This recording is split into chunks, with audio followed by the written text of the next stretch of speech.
All right, good.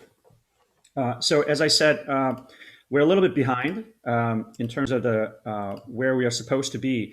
But as I said on Monday, I really don't mind going deeper and asking, clarifying things so that it's clear rather than sort of skimming through the surface. And one thing I learned as a conductor is that um, it's quite easy to be under pressure.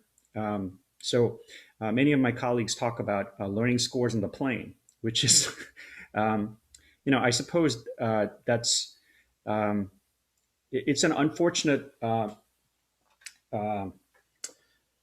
pattern that has emerged in this age of jet plane conductors. So um, um, there have been many instances where a music director or a conductor will hold multiple positions in different cities. So it's not unusual for a professional conductor to have a contract with a professional orchestra where they're only there for maybe 15, 14 weeks out of a 36 or 52-week season. So it might be healthy for an orchestra to have many different guest conductors and many different viewpoints. That phenomenon was really not the case if you go back further in time. So, for example, the Stokowski sound with the Philadelphia Orchestra, that was more of the traditional American music directorship, as well as conductorship in Europe. So the tradition used to be a conductor really stayed in one place and really built up the orchestra. So Toscanini with the NBC Symphony and the New York Philharmonic, Gustav Mahler with the New York Philharmonic, Stokowski with the Philadelphia Orchestra, so Fritz Reiner with the Chicago Symphony. So there were these examples of conductors really stayed in one place and really built a place. And so they were responsible for hiring all the musicians, and day in, day out rehearsal, they really shaped and built the orchestra. So that really used to be the pattern. But in the modern age, because of the ease of travel, it became more acceptable for conductors to hold multiple positions. I think the most famous example is Gergiev, who is constantly on the move, and he conducts orchestras in Russia, in London, in all over Europe. So he's hardly ever in one place. So one thing that happens when this happens is a sense of um, uh, there are two levels. If you're in only one place, then you can't repeat the repertoire, right? So you're constantly learning new repertoire and going deeper into the pieces. But if you're a jet conductor, you might be flying around to 4 or 5 different places, and you can start to have a reduced repertoire that you just repeat in different places. So rather than having a wider repertoire you do with one orchestra, you start to have conductors who have a limited repertoire that they just repeat in different places, right? And that has become the pattern for even soloists and ensembles. So the Eighth Blackbird, which is the very famous ensemble, they basically tour about 180 days out of the year, and what they tour with is about 3 programs for the entire season. So they're in fact, rather than having um, in one place maybe a 12 concert series with different repertoire each concert, they only reduce it to three different programs they present to as an option for their presenters, right? People who are inviting them to come and play, and they do that one of those 3 programs for that entire season.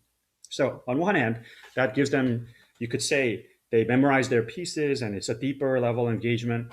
But I think what actually happens is, as I've experienced before, if you tour with the same repertoire for the entire season, that sort of knife edge attention drops away, and it's sort of your senses are dulled because you're so used to doing it day in day out that you kind of lose that edge of your seat excitement about performing the piece. Um, so with conductors, this pattern of conductors who are learning pieces on the plane have started to emerge as well. So one of the things I love about my job at Cornell is there is a wide variety of repertoire that I can tackle with the 2 orchestras, and it really gives me time to live with the piece for a long time and prepare it. And my sort of general rule is if somebody's in the orchestra that's played the piece, then I don't repeat it. So, uh, so for example, there was a trombone player who was in the orchestra for his undergrad, for his master's, for his PhD, and then postgrad. So for the first 12 years of my teaching at Cornell, I couldn't repeat a piece because this person was in the trombone section. But that was a great challenge, and I love taking on that challenge of learning new repertoire and further my repertoire so that I have breadth as well as depth, and being able to sort of sit with that repertoire for five to 6 weeks and really refining that repertoire really allowed that repertoire to grow, and our examination of that particular piece is deeper. So in terms of the conducting course, I really don't mind going deeper into the piece because these are excerpts anyway. But uh, I love to go in deeper and actually help you to understand things better. And my purpose is to teach you how to learn, right? Rather than just giving you fish, right? I want to teach you how to fish, okay? All right, rather than just giving you fish. Okay, so today I want to sort of back end the ear training stuff because I want to flip that equation a little bit so that we can spend a little more time on introducing the Enigma and then reviewing the Brahms Requiem. So I think also one of the things that I'm going to ask you to do in terms of making the videos of, rather than make videos of all of the things that we've covered so far, because I do want to get forward in terms of, and then I really don't think it's necessary to make videos for each of the assignments. Okay, so I think what I'm going to do is I'm going to give you choice of making a video of your conducting between the Brahms Requiem excerpt and the Enigma variations that I'm going to introduce today. Okay, so this will be due next Monday.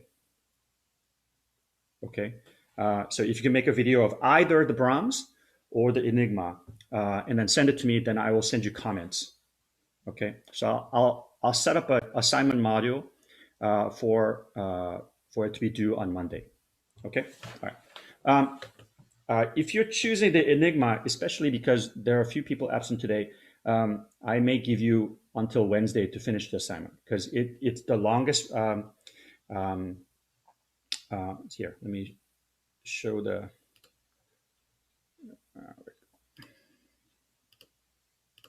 There we go.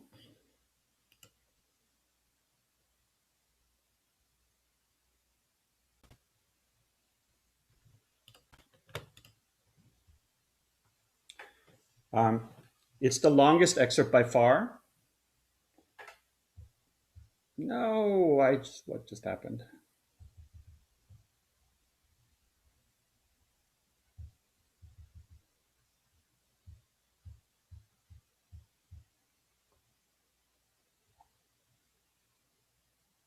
How did that happen? Ugh.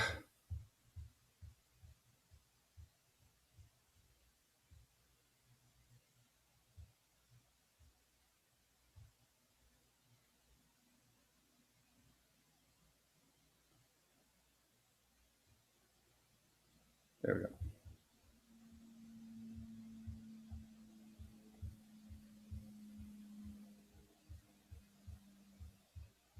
Sorry, guys. I think I punched some tab that jumped the whole 60 pages.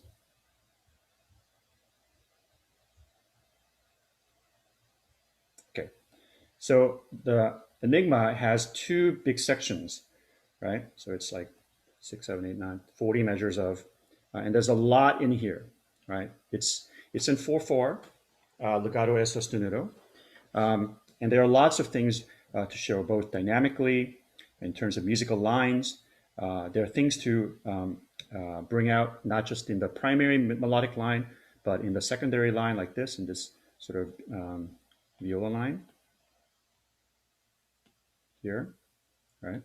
But then also in this second section, you have a very complicated subdivision that you have to be able to hear, where you're following not only the eighth note figure, Pira poram piram tira tatam titam bim bam bam bim ba bim bam bam bim bam bam. Right. So you're subdividing. These are syncopation at an eighth note level, but it's displaced by a 16th note. Right. Plus it's leggero, which is a little bit slower, and then you have to contend with this tenuto places where you stretch the tempo ever so slightly, right? So that's quite tricky to achieve, right? Plus, in this section at 31, you have the largamente, which there's uh, a stretching of the tempi. So you have to determine whether you're going to subdivide into eighth note pulse or not. And then this rallentandi is quite tricky to pull off if you're staying in large pulse, right? So let's kind of dive into this a little bit. All right. So what I'll do is I'll go to. So please turn to the Elgar in the Thakkar excerpt, so that then I will play a YouTube version of this, so we can follow along the score. Okay, and I'll kind of talk through the playing, so that we are addressing the conducting issues, and then we'll get to the Beethoven. Okay, so this is a four-hand piano version score.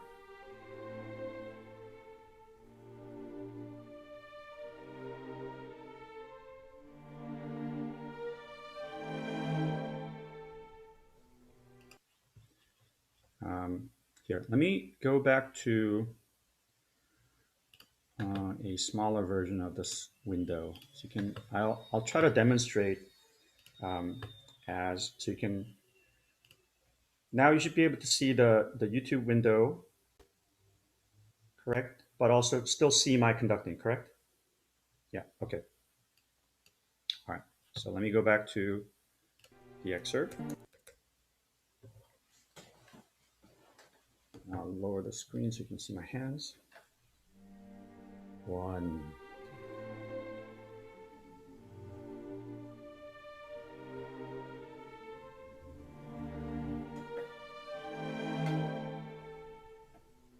Softer.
Triplet,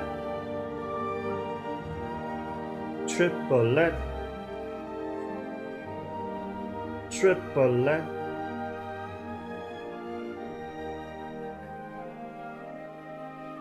All duple.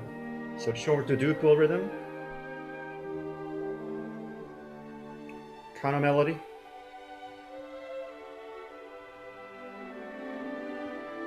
And 4 and 1 and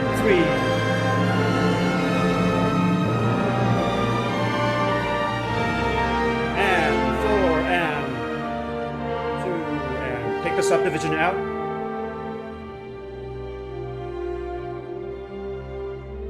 Pianissimo.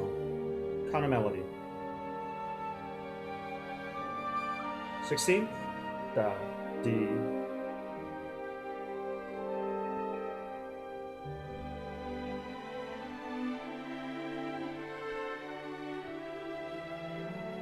Slowing. 3 and 4 and.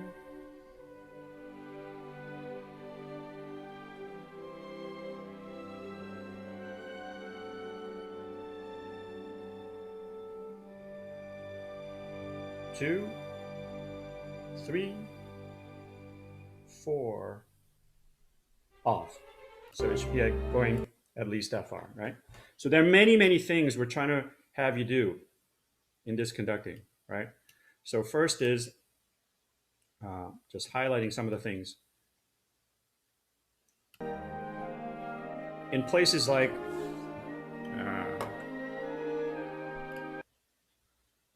here, where you have the triplet rhythm along with the syncopated eighth note off by a 16th note. So you have to be able to somehow feel that triplet pulse somewhere in your body, right? So one of the things that's, if you think about subdividing the beat in, let's say this circle is a beat, right? 1 and 2 and 3. Between a duple and a triple, it should have a different gravitational pull where the circle is subdivided, right? If it's a duple subdivision of 2/8 notes, right? This is a quarter note, then it's going to have a more of a V shape because you're really splitting 2, 1 and 1 and, right? So it's more a objective divided into two equal parts. Now, if you think about a triplet beat, right? That's more of an ellipse where it's a three-part division of the circle. So you have to triplet, triplet, triplet, duple, duple. So there's a momentary stoppage in the duple because it's really a ga and ga. So it's a subdivision of eighth notes, which is in equal two parts of the circle. So rather than a round circle, it's more of a V, right? 1 and 2 and shoo. So you can really see the subdivision of the two. 1 and 2 and 2. But when you're contrasting that with a triplet and triplet, triplet, be that. So it's more of a rounded ellipse on the bottom. Does that make sense? Okay, let's try it. So we're going to have a conduct just in one, right? And you're drawing a circle. Okay, so with one, we're going to have 4 beats of duple subdivision of eighth notes, and then we're going to have 4 beats of triple subdivision, which are much rounder ellipse. All right, so try to feel that subdivision as you conduct in one, as you draw the circle. But in the duple subdivision, you're really feeling a and 1 and 1 and 1 and 1 and. So you have to really think about the subdivision as you're doing this pulse. And as opposed to the triplet, triplet, triplet, triplet, triple. So you're trying to draw a curve, which is a rounder, to incorporate the circle that's subdivided into 3 parts. Does that make sense? All right. Now let's go back to duple, but now it's 16th note. 1 E and da 2 E and da 1 E and da 2 E and da 1 E and. So in fact, the velocity of the ictus point for the duple, it goes a little faster, and then there's a tiny bit of stoppage of movement, right? Whereas a triplet beats, it's not as fast going into the ictus, but it's much rounder around the curve. Triplet, triplet, triplet, duple, duple, di, da, da, da, di, da. So you actually have a one and two and. Do you see that difference? All right, let me see it. Peter.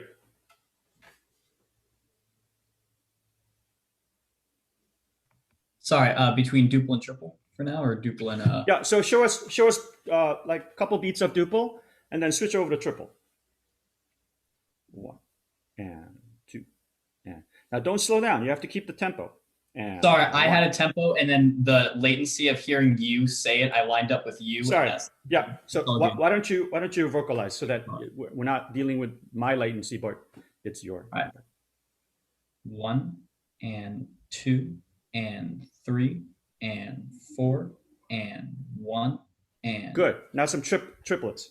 1 and 2 3 and 4 and Okay. So this yeah. is a Sorry, danger. I did very If you robotic at yeah first. if you draw a triangle, right, then it's actually much more movement that is not actually useful to the orchestra, right? So try to have a elliptical circle that incorporates the triplet beat, right? So and you're really thinking there's three equal divisions, right? 60 degree for each angle. No, uh, not 60, 120. Yeah, sorry. So 2, 3, 4, 1, 2, 3, 4. Good, good. It got better because you were still trying to draw that triangle a little bit, but triplet, triplet. Because you can't have one speed for the circle, right? Because if you have the same speed for this circle, then it'll be really hard for the orchestra to determine where the ictus is, right? So naturally, on Earth, gravity is fastest where? Top or bottom? When you throw a ball, right? When you bounce a And ball, the velocity gets faster the closer to the ground it is. yes, right. So there's going to be a natural acceleration towards the bottom of the ictus, right? Bum, right? Now, on Earth, okay, when you bounce a ball, that moment of bounce, right? There is no like place where it stays on the ground and then bounces. Does that make sense? That bounce, moment of ictus is the same whether it's a duple or triple or whatever. Okay, but we're communicating to the orchestra it's duple by staying accelerating a little faster into the downbeat, and then that extra time that you took away, you can stay there. One and two and right rather than ba ba ba ba. Does that make sense? In a triplet circle, right, we still accelerate towards the ictus point, but that curve is not a immediate up. It's a sort of vroom. So it brushes that surface. So it's in contrast to one and the triple. Contrast to duple, which is duple, duple. It sticks to the ictus point a tiny bit longer because you accelerate a little faster going into the duple rather than triple, triple. Yeah. All right, Amy. Let me see. Let's see some duple beats. Okay. Um, Double. Double. Yeah. Just maybe back up a little bit so I can see the ictus point of your beat. Yeah. Good. Double. Double. Double. Double. Double. Yeah. Keep a steady tempo. Okay. Okay. Because you're slowing down a little bit as you stick to the ictus. Right. Da da do bo do do bo do bo do bo do. Okay. Double. Double. Double. Double. Double. Double. Double. Double. do. Okay, much better and staying steady. I can't tell whether it's got latency, but I think there's a latency that's causing us to see the beat much later than it sounds. Okay, now let me see some triple beats where you're really thinking about a elliptical circle rather than a V-shaped um, ictus. Ta, ba, ba, ba. That's duple. And then your bottom of your ictus is triple, triple, triple, triple. Okay. Triplet, triplet, triplet, triplet, triplet, triplet, triplet. Okay. So when you think about the beat, right? The first triplet happens on the downbeat, right? Da di da da di da da di da. Correct? Right. Yeah. So think of that first triplet happening on the ictus point. Da di da da di da da di. Okay. Oh. Triplet, triplet, triplet. Yeah, but don't draw the triangle, right? Yeah. So it's Okay. ya di da di da di da. Triplet, triplet, triplet, triplet, triplet, triplet. Okay, much better. But you're slowing down because a triplet, triplet, triplet, triplet, triplet. All right, everybody, can you? Okay, this will probably not work because of latency. Well, one of the exercises you can do is have the metronome on at 60. Okay, and then you're going to subdivide the beat into 2, 3, 4, 5. 2, 3, 4, 5, and 5, 5, 4, 3, 2. Okay, so let me demonstrate. Yeah, let me get a metronome.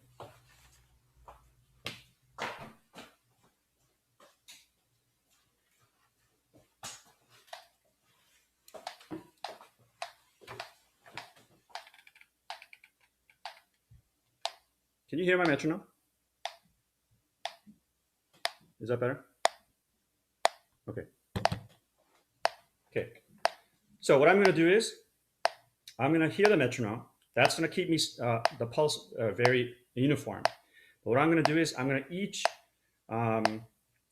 beat I'm going to add the subdivision to go higher. So duple, then triple, then 16th note, then quintuplet, back to 4, 3, 2, 1. Okay. And as I do that, let me do it two ways. First, I'll keep the pattern.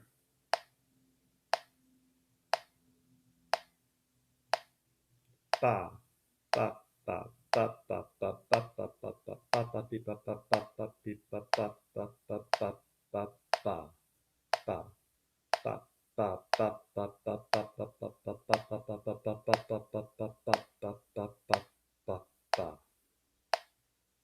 Okay, so this is an exercise designed to give you a way of conducting where the subdivision doesn't cause you to lose the amount of space or speed up or slow down. So no matter what the subdivision is, your pattern or the amplitude of your beat or the speed of your beat doesn't change, right? How you divide it, as it should, right? So if you're conducting something, if somebody has a triplet, that shouldn't take longer than if somebody has a eighth note, right? Because that's how orchestras stay together, right? Because many people will be playing different values of notes, right? Some people will be playing eighth notes, some people playing triplets, like in this excerpt. Some people will be playing syncopated 16th notes. So you have to have the ability to incorporate all the subdivisions within a beat. One and da di da di da da da di da da di da da di da di da da da da da da da da da da da di da di da da da di da da da da di da da da da da da da. Okay, let's try it, everybody, together. Ready, and 2, and on, 2, and triplet. 1, 2, 3, 4. 1, 2, 3, 4, 5. 1, 2, 3, 4. 1, 2, 3, 1, and 1. 1, 1, and triplet. Da da di da da da di da da da da di da da da di da. 1, 1, and triplet. 1 da di da. 1 da di da da da da di da da da da da da da. Okay, now as you do these exercises, the first time you're focusing on just having it very consistent pulse and consistent amplitude so that your beat pattern doesn't get affected by the subdivision. So you stay with the metronome.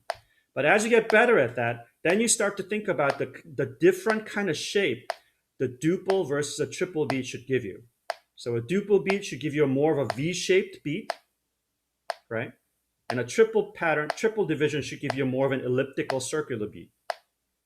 Okay, so I'll demonstrate. 1, 1, and 1, 2, 3, 1, 2, 3, 4, 1, 2, 3, da da da da di da da da di da da run.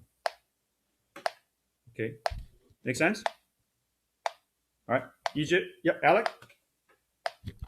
So how does this work with 4? Should we be thinking of that as like 3 but even more round, or thinking of No, it as like 2 so but 4 is extra a duple. Any duple beat, Okay. you put within the duple context, right? Okay. Now, sextuplet is a case in which you could either do it both ways. You could think of it as triplet, triplet, or two two twos, right? Triplet, triplet, da da di da da da 1, right? So it depends on how you want to divide up the sextuplet. Okay. All right. So EJ, let me see duple versus triple. Okay. 1 and 1 and 1 and 1 and 1, 2, 3, 1, 2, 3, 1, 2, 3, 1, 2, 3. Okay, but don't get faster when you go into the triplet. Okay. Okay, yeah. So the idea is the initial the pulse of the beat pattern stays the same. It's just that the subdivision is changing. Yeah, one more time. Okay. 1 and 1 and 1 and 1 and 1, 2, 3, 1, 2, 3, 1, 2, 3, 1, 2, 3. Yeah, good. So it's a slight difference, but we're really feeling that difference of duple versus triple. And in fact, if you think of it as sort of a gross mechanic, it'll get in your way of your pulse. So it's just a slight tweak of the beat, right? A V-shaped ictus versus a more rounder bottom. Yeah. Okay. So there's very good, EJ. All right, Alec, try it. Yep. 1, 2, 1, 2, 3, 1, 2, 3, 1, 2, 3, 1, 2, 3, 1, 2, 1. Excellent. Excellent. Now, Peter, do it for us. Okay. Wait, hang on. We will guess what kind of subdivision you're doing because you're not going to vocalize. You're just going to think it. Okay.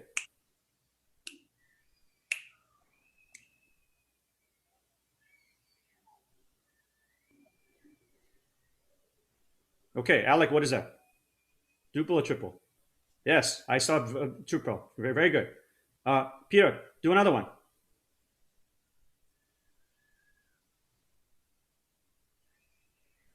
Okay, Amy, what is that? Duple. Duple, yeah. So we can clearly see the difference, right? Okay, excellent, excellent. So as we conduct the Enigma variations, now in this moment here, we have both, right? So then what do? If you're conducting an orchestra and portion of the orchestra have triplets, portion of the violins have a syncopated duple. So what do you do in this moment? The circular works for all. The duple can fit inside the triple and like vice versa. So you go with the most complicated one and make sure that that works. Right. So as long as your beat pattern is consistent, right, and you're not changing the pulse, then both the duple and triple people will be able to fit their music into your beat pattern. Okay. But depending on what you hear, if you hear that the triplets are not together, then you go and show more of the triplet. and give your attention to the folks who have the triplets, right? But if you hear that the syncopated 16th, the eighth notes are having trouble, then you do a more directed towards them a duple beat, right? So as I said before, conducting is not a set pattern of balletic dance movements, right? That's fixed and doesn't change. It's a whole slew of jacket full of tools that you pull out depending on who needs your help. Right? So this is an example where you have two ideas, a triplet idea and a duple idea, right? So you're conducting a pattern that incorporates both. But if you hear that, oh, the triplets are in trouble, then you show the triplet pattern to help them. Make sense? Okay. All right. Now let's kind of focus in on this syncopated eighth note figure. All right. So as you think about this passage, you have to be able to think about the 16th note subdivision, right? So let's do an exercise, okay, where you're conducting and singing plain eighth notes. 1 and 2 and 3 and 4 and, okay? And then the second bar, you put in, instead of an eighth note, you put in two 16th note. So da da da ba ba be ba ba be ba ba be ba ba be. Okay. Then the third bar you put in da da di da ba ba be ba ba ba be ba ba ba be ba. Okay. Then on the fourth bar you put in the written figure ba be ba ba be ba bo be ba ba be bo be ba be ba be ba. Okay. Then, if you can do that perfectly, then you put in the natural rallentando that is in the music. As it rises, it slows down because there's a little bit of diminuendo going to pianissimo. But I'll start from here. Ba be ba be ba be ba ba be be be be be be be be be. Does that make sense? So let's do it all together. All right. Eighth notes, then 16th note, eighth note, then all 16th note, and then written figure. Make sense? Okay, here we go. Ready? And 4, and 1, and 2, and 3, and 4, and ba ba be, ba ba be, ba ba be, ba ba be. Ba ba beep beep ba ba beep beep ba ba beep beep ba ba beep beep ba ba ba beep ba beep ba beep ba beep ba beep ba beep ba beep ba ba. Does that make sense? Yeah. So oftentimes when players encounter this, their tendency will be to be later and later. Ba ba ba ba ba ba ba. Yeah. Okay. Especially if they hear the triplet. Right? They hear the triplet, up, up, be, ba, and try to quantize into a triplet rather than ba, be, ba, be, ba, be, ba. Okay. All right. So that's something that you got to practice. Okay. Now let's go a little further. I'll stop annotating. Where's the? Okay. Let me erase this mess. Okay. All right. Then now I'm gonna go a little bit further.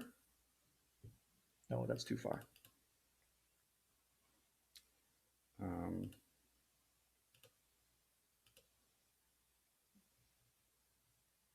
Yeah, so right here, right before 2,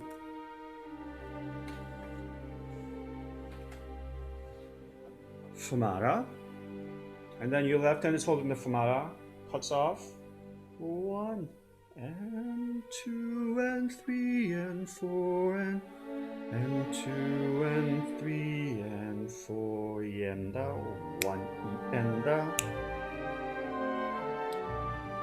di da di da di da di da di da di da di da di da di da do da di da do di da do di da di da. Okay, so here Just paying attention to this ba beep ba beep ba beep ba beep ba is really challenging. So you got to be able to track just the 16th notes, eighth note syncopated by a 16th note, and conduct that. Right. So a great exercise to do is play this passage, conduct, and then stay with the violins, stay with the syncopated eighth notes. Just the ability to do that will give you a lots of help, because the easy thing is to stay with the melody. That's the easy part, and that's going to actually happen without your help. They're gonna know how to play ti da do three four, because that's very very easy, right? The challenging part for the orchestra is this ba da da di da da di da da di da, because they have to go counter to your downbeat, right? If they're not careful, they can easily go ba ba ba di da di da. I can't do it because I'm used to doing it correctly. So if you're not careful, and especially the danger of people learn pieces from listening to YouTube videos or sound sources or CDs that they're not, right? They get locked into something that is not correct, right?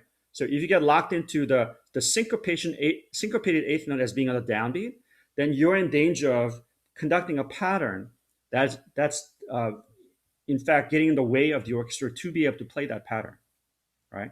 So in fact, one of the things you have to be able to do is when the 16th note syncopated pattern comes in, you have to accent the da da di da da da da di da that. So the initial 16, if you accent that, that'll give you a little help in being able to play that figure correctly.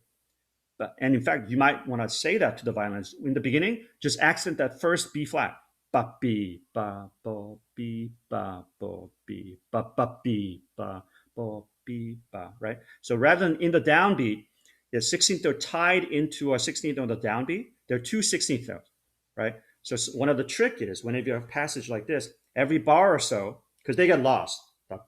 Oh God, I don't know where I am, right? So every bar you tell them, okay, take out the tie, just for practice, play ba ba be ba ba ba ba be ba ba ba ba be ba ba ba ba.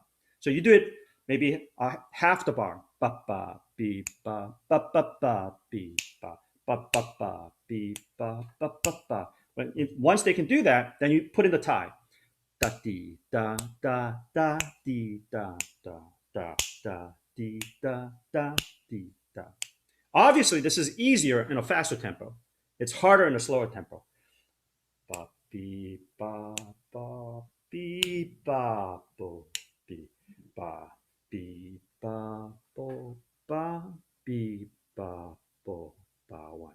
If you don't subdivide your pattern, you can easily ba be ba bo be ba be ba. Then you're lost, right? So one of the great practice is to take out the ties every half notes, right? And just track the violin part.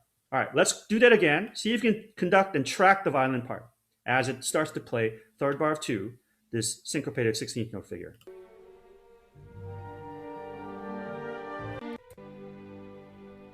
There's a fermata, and I'll stay quiet.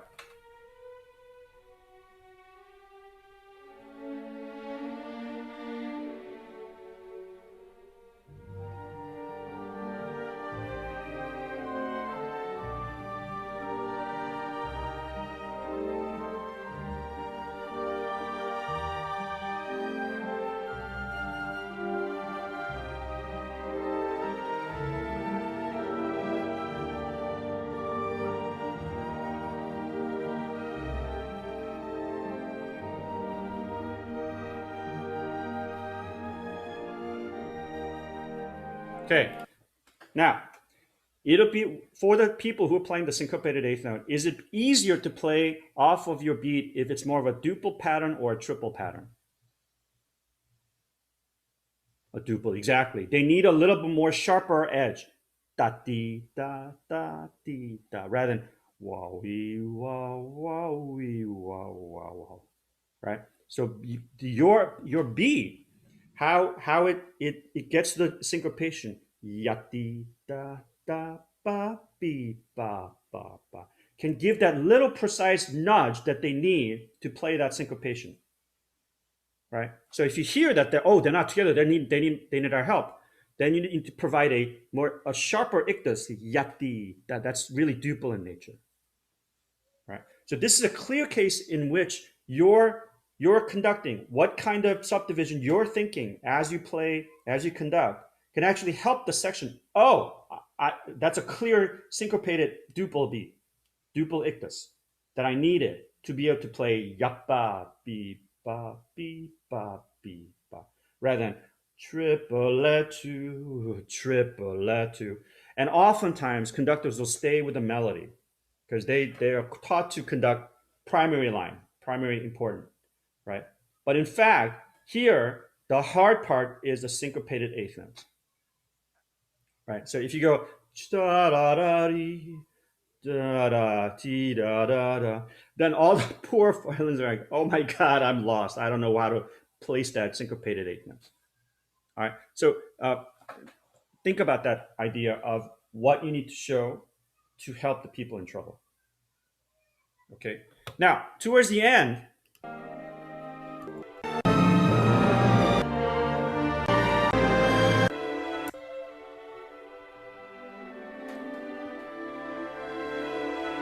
okay, so we're looking at this passage right here. Where's my pencil? Here we go. So here, wait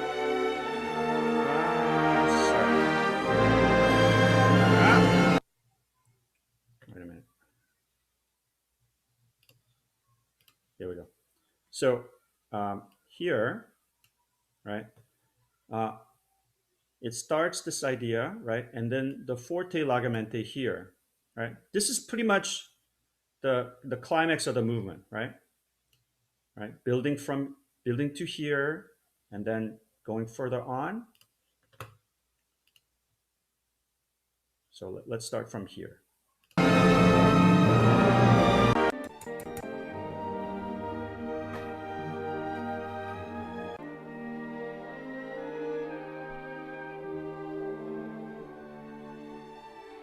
Two and F sharp, E1, crescendo, 3 and 4 and 1, 2, bass note, 3 and 4 and 1, 2 and 4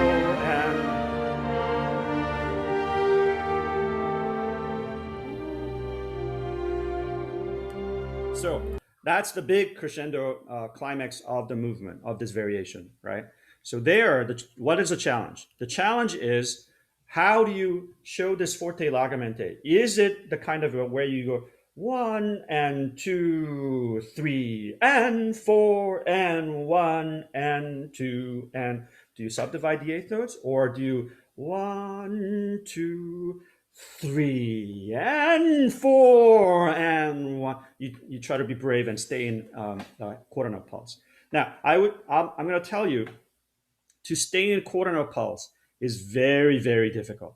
So most conductors take the easy route of doing the subdivision.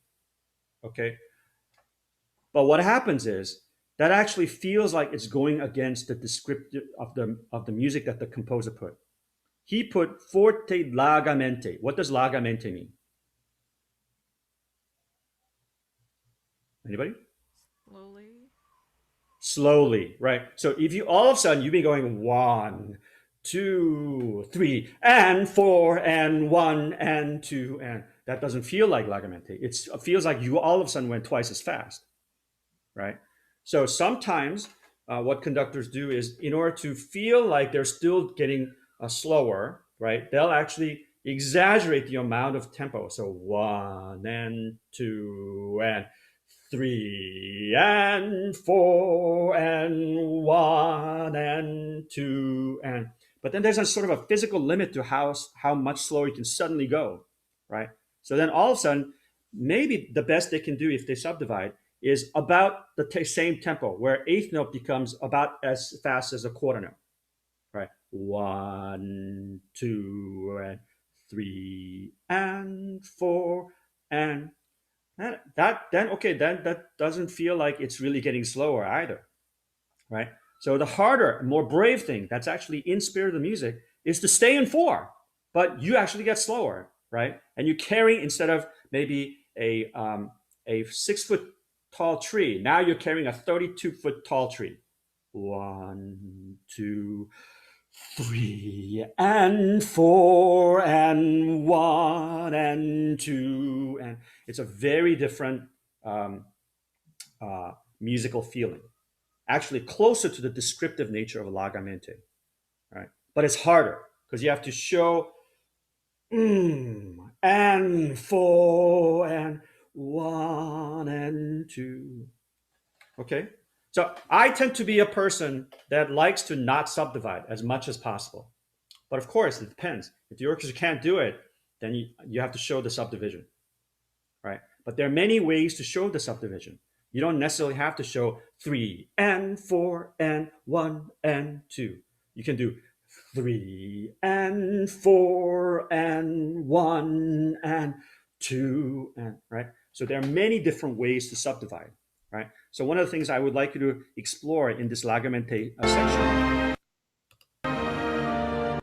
is to think about what different kind of ways can I subdivide, right? Is it where the eighth notes are all equal, 3 and 4, and I think that's like the worst kind, but you can still show the hierarchy of the 4/4, and you can still subdivide and help the orchestra.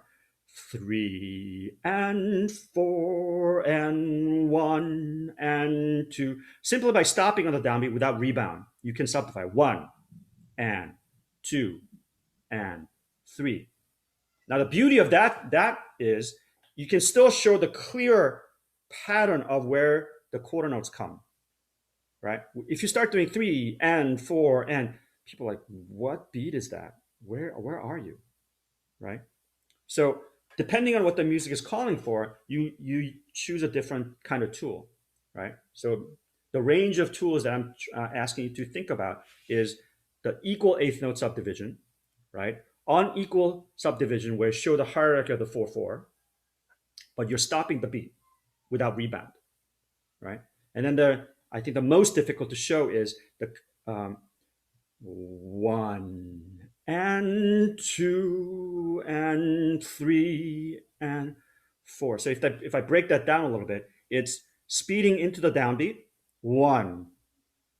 There's still rebound, but the rebound is really slow, 1. The amount of time you just took away, right? And 1 and 2 and 3 and 4 and so into the rebound is fast. The main beats 1, 2, 3, 4, but the upbeat of each beat is slow, a slow rebound 1 and 2 and 3 and 4 and so is that clear? 3 kinds of subdivision. Equal eighth notes. 1 and 2 and 3. You're basically chopping the beats into very unmusical eighth notes. Okay? The least, and unfortunately we see this a lot in high school conductors. 1 and 2 and 3 and 4 and oh, they can't play. I got to show all the eighth notes. Okay? But then you take away the hierarchy of the beat, right? The next one is you have a quarter note, but it's slow. 1 and 2 and 3 and 4. Or you stop.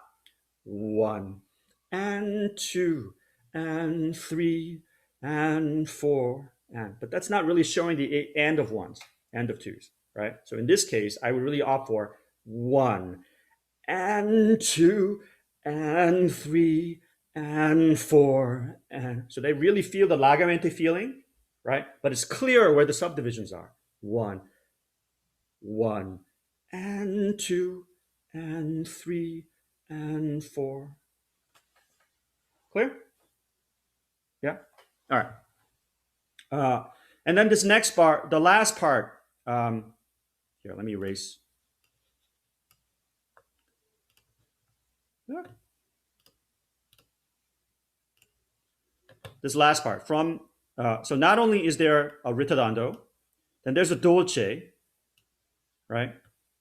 And then this rit is, I assume, going all the way over, right? So as you play this, conduct this passage, you have to think about 1 and 2 and 3 and 4 and da dee da dee da da da dee da da da dee da da. So this last part, last 3 and 4, if you don't think 16th note, then you'll be completely lost, and as well your orchestra. So here you have to think about maybe even 3 and 4 E and 1, where maybe the last fourth beat you're actually showing each 16th note. 3 and 4 E and 1, right? Not 3 E and 4 E and like that, but you're stopping the beat to show the subdivision, 1, something like that. Yeah, right. But more natural you can have. Once I studied with this Russian conductor who didn't believe in subdivision at all. He felt like that was cheating, right? So rather than subdividing, he did it by amplitude. So 3 and 4 E and 1, right? So because he felt like if he uses gravity and amplitude, he can show here's where I am on the beat, 4 E and but that's extraordinarily hard. That's like Jedi Yoda level subdividing without subdividing. Okay, all right. Enough on that. I'm going to show you an amazing resource. You know, one of the most amazing resource that I found in this age of digital scores is the New York Philharmonic Archive. Who knows about this already? Yeah, so basically, the New York Philharmonic had Leonard Bernstein as their music director for a long time, right?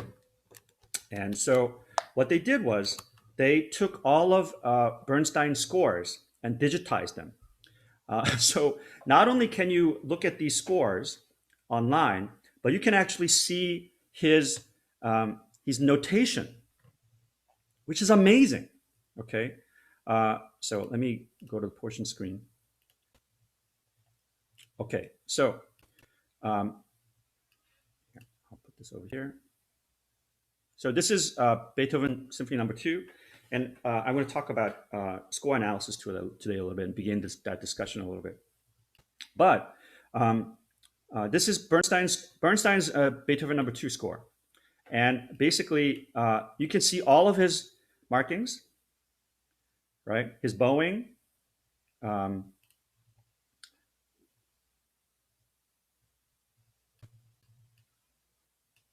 How we thought about subdividing, right? What he circled, right? This is his bowing rather than following Beethoven's articulation marking. Right. Next page.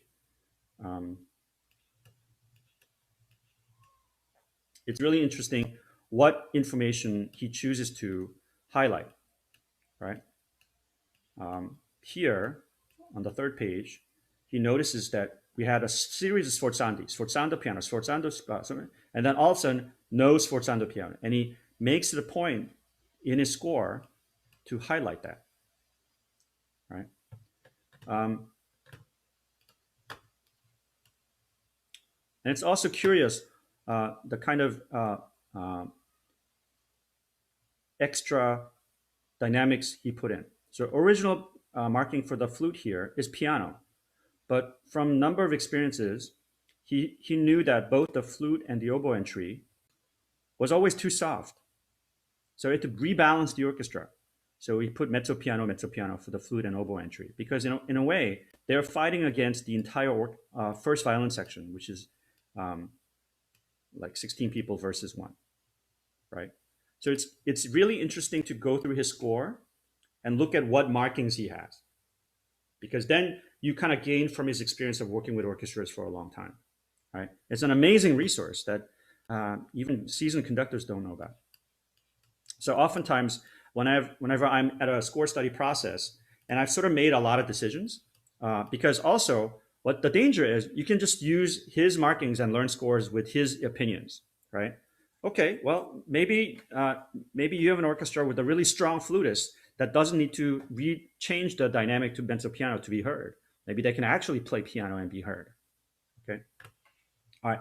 So let's talk about the score study process a little bit. So far we've been only working with excerpts, right? As in the Markov and Thacker book. So the Elgar that we're working off of is a sort of reduced version, right? Rather than 4 piano hand in the YouTube videos, we're seeing a entire orchestral score, as you see in the Beethoven Second Symphony here, where you're looking at without the transposition, without many different parts, divided into basically 5 parts that are much more easily digestible. But I think I would like to take just the adagio of the Beethoven Second Symphony as a way of teaching you some analysis skills of how to observe a score into your knowledge base. Okay, so one of the first things that I always ask people to do early in the process is, where did it go? No, there we go. So we can see more of the whole page. Okay, is I ask people to start to look at the score without actually making subjective decisions that are more interpretive. And you could go 1 or 2 different ways. Okay, but first you start with the data gathering phase of score study, where you just name things that are objectively no one could argue with.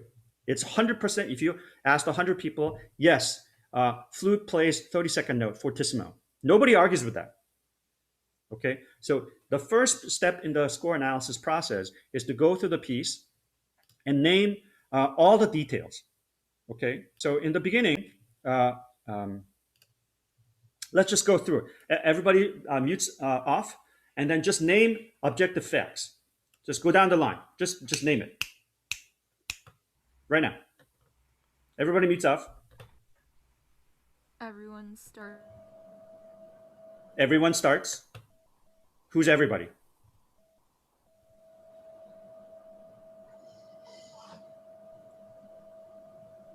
Amy, I can't hear you.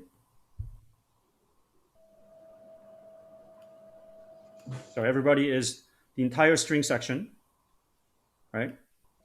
You have timpani in 2 notes, D and A, trumpet in D, 2 parts, horn in D, corny, bassoon, clarinet in A, oboes, and flutes. Okay, so that's a classical orchestra. Well, okay, classical. I think that's a hard fact. Okay, I think that's okay. So everybody has a 32nd 16th note. Okay, notice that there's a fermata on the downbeat of the first full bar.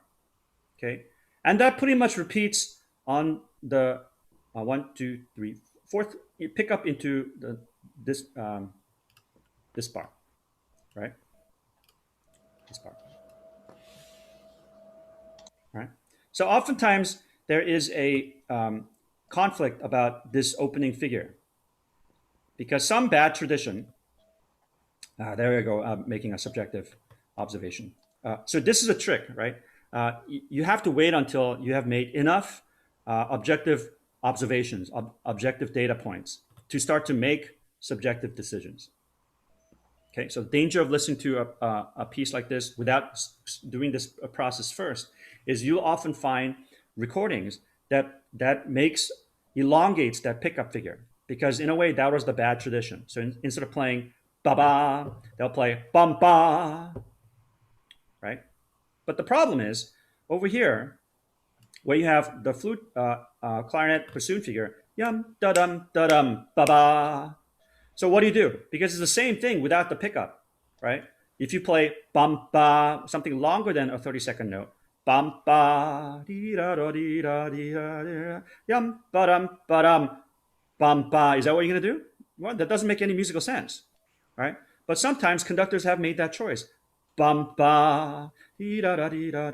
And then second time it comes in, dum da dum ba dum ba da. They make it as da da da da da, one e and da da. Okay, then that is an interpretive choice that you can't make sense with. right? So because you made the observation, it's a 32nd note, not 16th note, right? And the tempo is 8th equals 84, right? And then you look at this figure, yum, ba-dum, ba-da-da-da-da-da. That's how you play this first figure.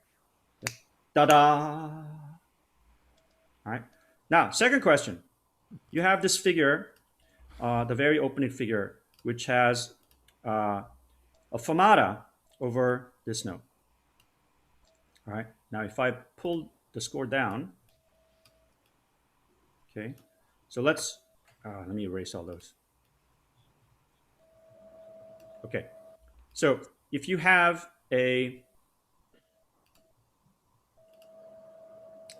let's focus on the strings and compare these two bars. Okay. But how long is that fermata?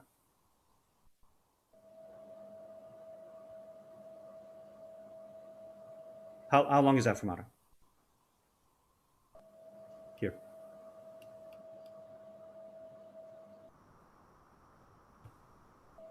Hello?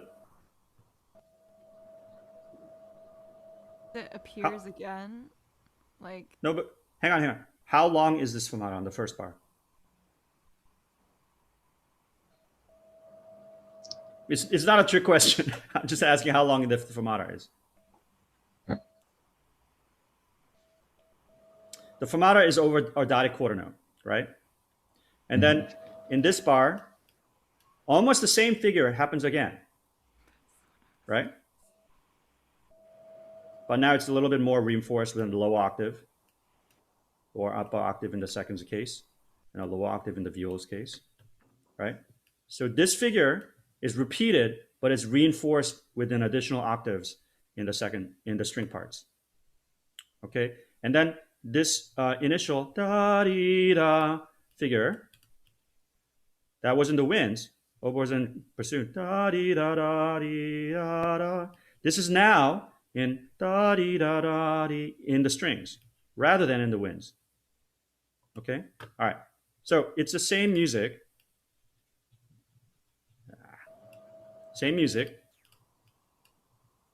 Now the question is how long this fermata is. So everybody, let's conduct this passage, right? So it's in subdivided quarters, right? And you think the tempo of the flute, clarinet, bassoon, yum da-dim da-dum ba-da, and the pattern I use is a subdivided 3 pattern, right? 3 and 3 and the 3 and ba-da. Okay, so this once you have the tempo, it's a fermata, right? 4, 5, 6, da da, be da da, dee, dee da, da da, dee da, do, dee, yum, ba-dim, ba-dum, ta da, dee da da. So what's the problem with what I just did?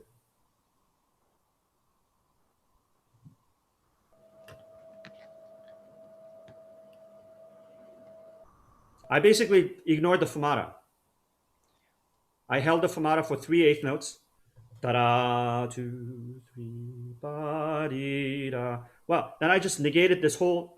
He went through the trouble of marking fermata on that first downbeat, right? Where there is no fermata on the next time it comes back in the strings, right? So you have to really think about how long this fermata is.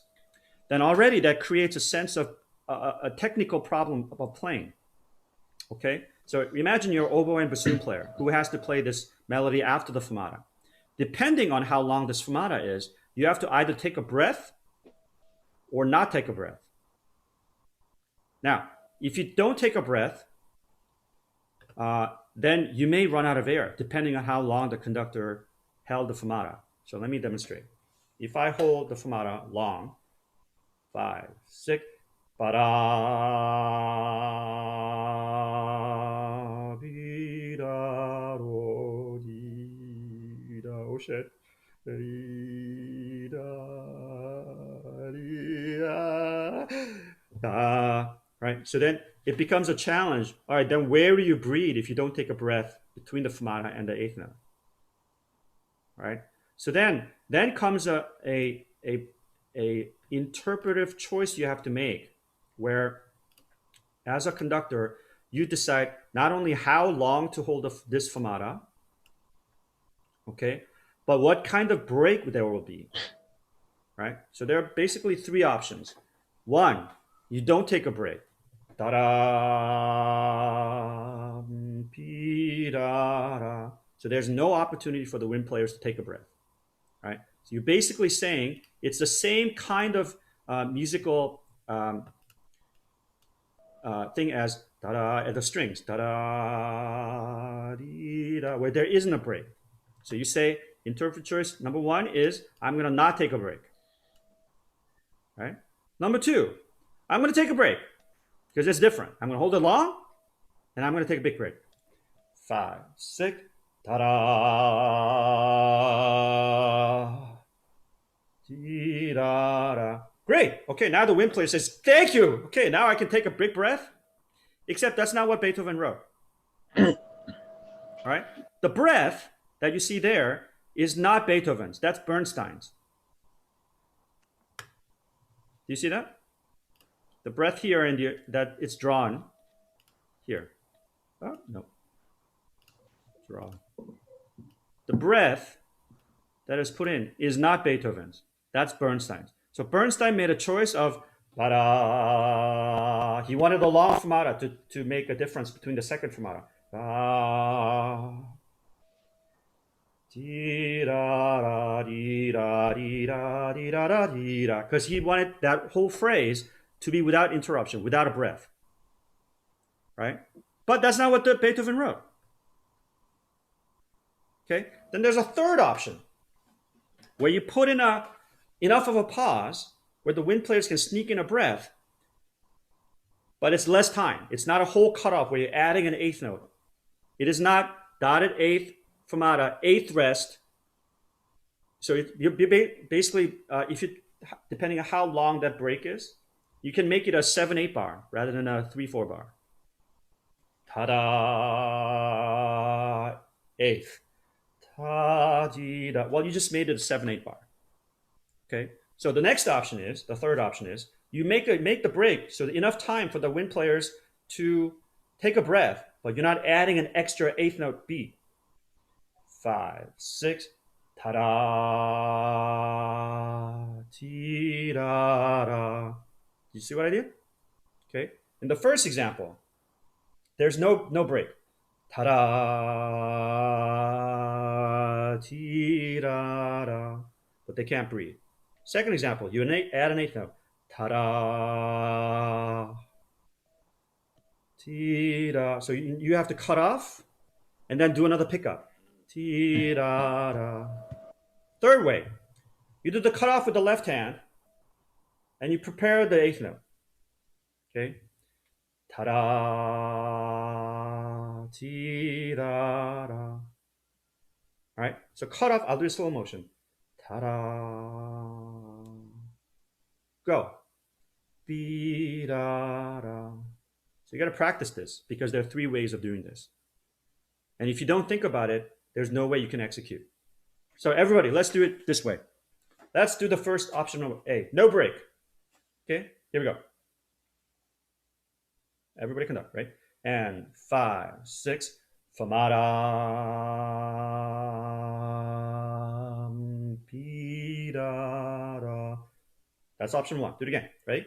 5, 6, ta-da,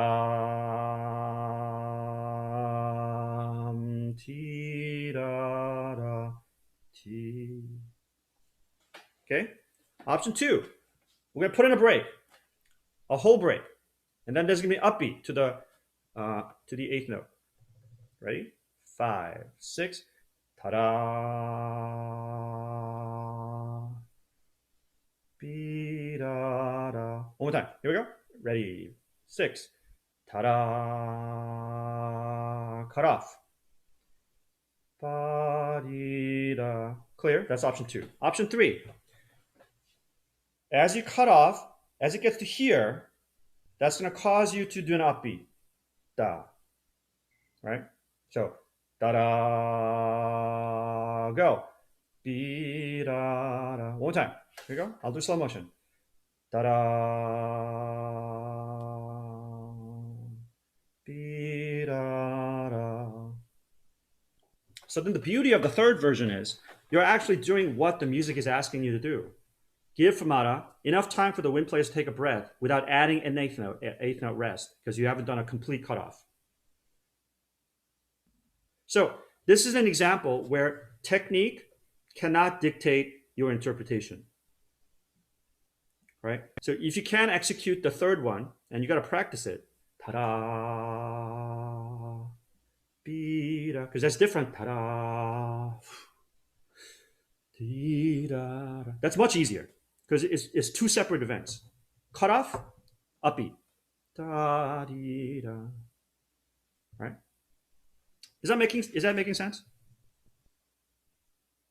Okay, so I want you to practice just this, different kind of fermatas, just this first page. All right, get used to conducting in subdivided 3. 1 and 2 and 3. So you can play da da dee dum pi ya da dee da dee da da 2 and the 3 and ta da bi da da and so on.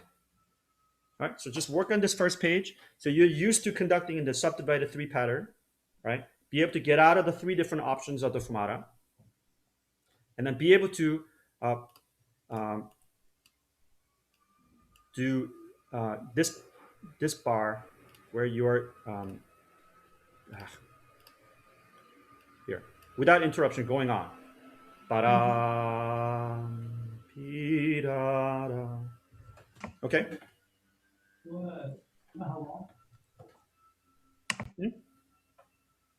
Beginning to bar 1, 2, 3, 4, 5, 6 bar. Bar 6. Okay. And I would love to see everybody conduct this passage next time. Okay. So just for the video, I'll do it one more time. I'm thinking of the flute bassoon line. Dum, ba-dim. Ta-da. Long fermata. Go. Be-da-dum. Be subdivided 3. Be, mi, do, da, di, da, da, to, 2. And the 3. And ta-da. Be-da-da. So maybe in 3. 2, di, ya-da-da. Da-da-yum, da-da-ya, da-da-dee-da-da-dum. Just that much. Okay. All right. I kept you 7 minutes over. I'm sorry, guys. All right. I'll stop sharing.